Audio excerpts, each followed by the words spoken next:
Pumitas na naman! Kakagawa lang natin ng video kahapon about sa kung paano nasisira yung liga sa mga unfair trades. Tapos biglang ganito, makikita mo pagising mo, another Terra Firma Jeep at SMB transaction. Tuloy-tuloy pa rin yung ganito. Wala pinapanood pa rin natin kasi wala naman tayong choice. Basketball pa rin to dito sa Pilipinas. Alangan namang mas panoorin yung MPBL. Syempre, PBA brand pa rin. Kaso, it's too salty to swallow. Jerick Ahanisi and Paulo Hernandez to SMB para kay Wami Chongson, Chris Miller at second round pick. Sobrang bilis pang na-approve yan. Wala sasabihin, may budget sila. Ayan lagi yung argument.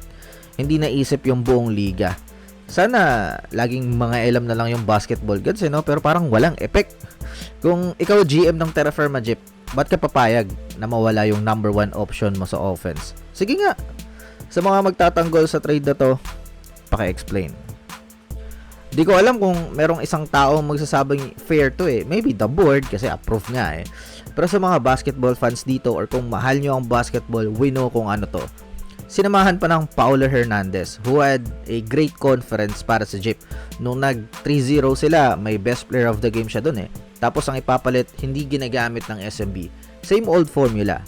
Not to be biased, pero in fairness, medyo maganda mag-trade yung TNT kasi laging merong mabigat na nawawala sa roster nila. Ayan, TNT fans pabor naman ako sa inyo ngayon. Diyos ko, grabe yung pagiging toxic ng ibang TNT fans Pag hindi pabor sa kanila yung opinion mo, magiging hysterical, itatag pa yung mga kaibigan ko. Ang lala.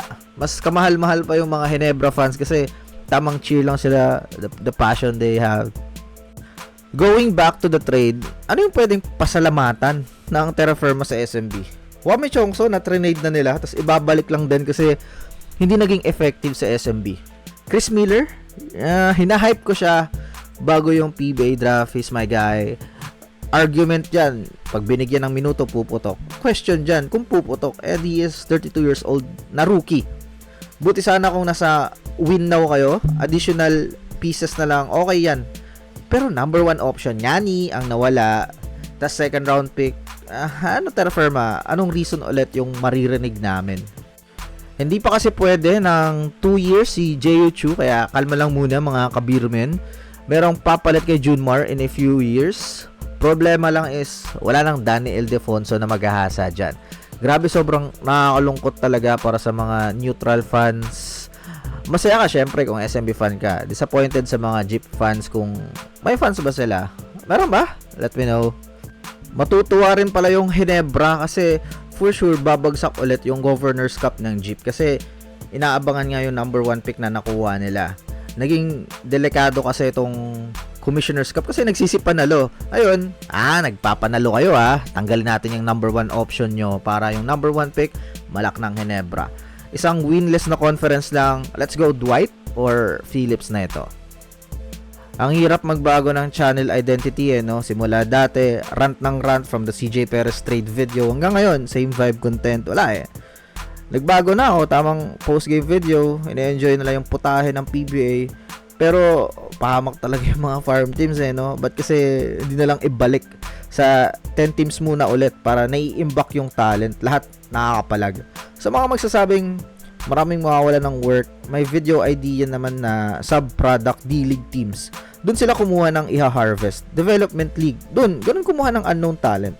So, try kong gumawa ng bagong video version nung dati kong ginawa. Ngayon kasi, nasa main PBA team yung kinukuhang player. Sirang-sira yung credibility ng liga. Tapos, ano yung magiging argument dito? Di magpalakas yung mga independent teams. Mag-budget sila. Tingin nyo ba ayaw makuha ng Ross yung ganyang talent? Nisi. Ayaw ba ng Converge yan or Phoenix? The question is, will Terra Firma transact with them? Number 1 option nila, mapupunta sa indie teams? No way. Papayag ba si Tubid na Jerick Ahanisi kapalit si Andre Karakot at Santillan? That's a way better offer. Pero hindi papayag ang Jeep na hindi sa SMB mapunta yung kanilang number 1 option. So ayun, rant day. Tas mamaya mag-e-enjoy ng PBA Finals. Isa rin ako sa nauuto ng liga in terms of nanonood pa rin. Again, it is basketball. Wala tayong choice. Ayun. MPBL, masyadong malayo. Let me know all your thoughts in the comment section below. This is Aegon Hoops. See you in the next upload. Bye-bye.